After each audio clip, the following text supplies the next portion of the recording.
ओम विश्वकर्मणे नमः।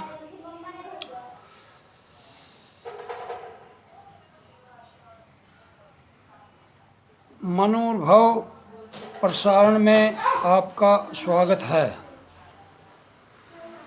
इस वीडियो को अधिक से अधिक शेयर कीजिए ताकि मेरा साहस बढ़े और आपके लिए नई से नई वीडियो बनाता रहूं।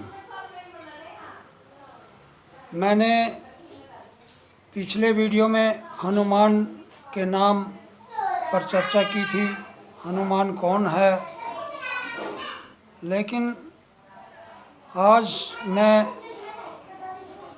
चर्चा करूंगा कि हमारे पूर्वज कौन हैं। हनुमान के बारे में चर्चा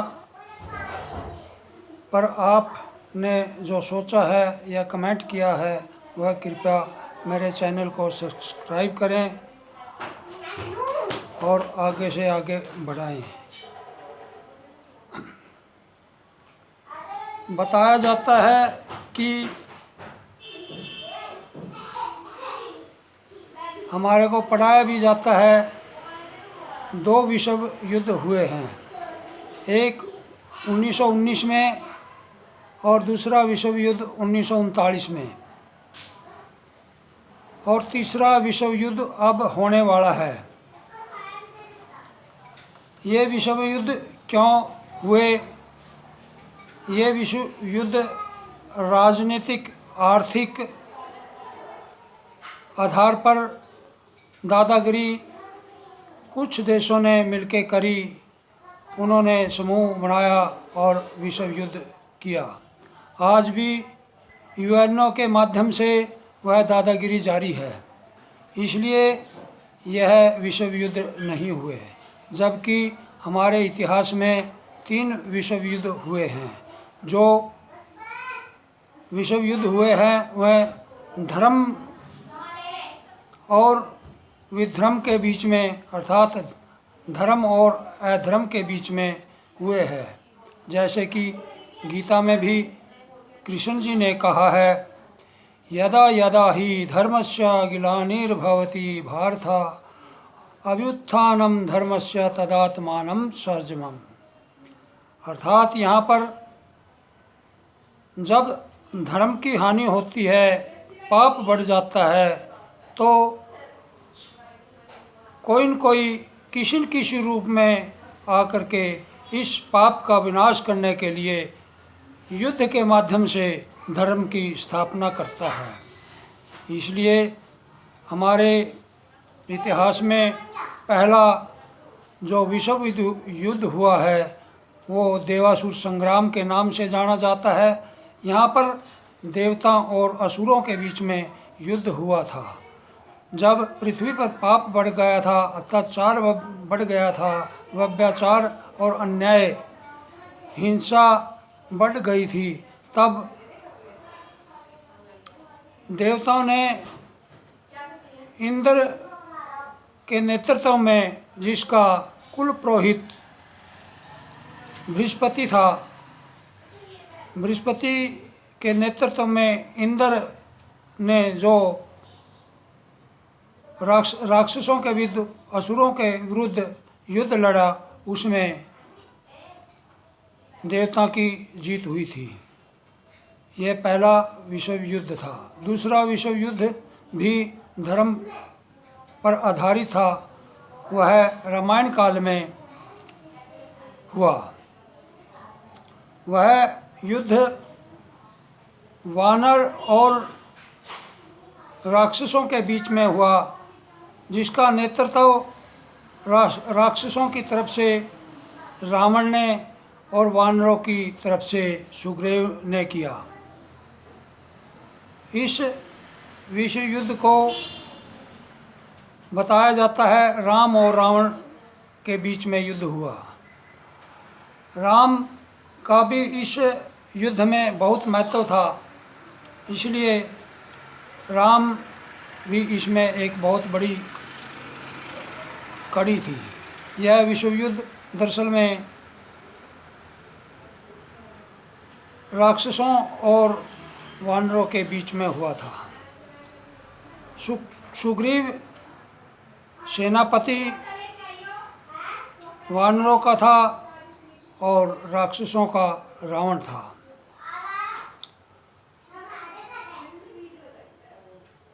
उसमें राक्षस हारे और वानर जीत गए। यहाँ पर प्रश्न उठता है कि हमारे पूर्वज, जो हम राम और कृष्ण को मानते हैं, वास्तव में यह भी हमारे पूर्वज हैं, लेकिन क्या हमारे पूर्वज हनुमान, ब्रह्मा, विष्णु, मनु, बाली, सुग्रीव आदि नहीं है? इस पर विचार करना चाहिए।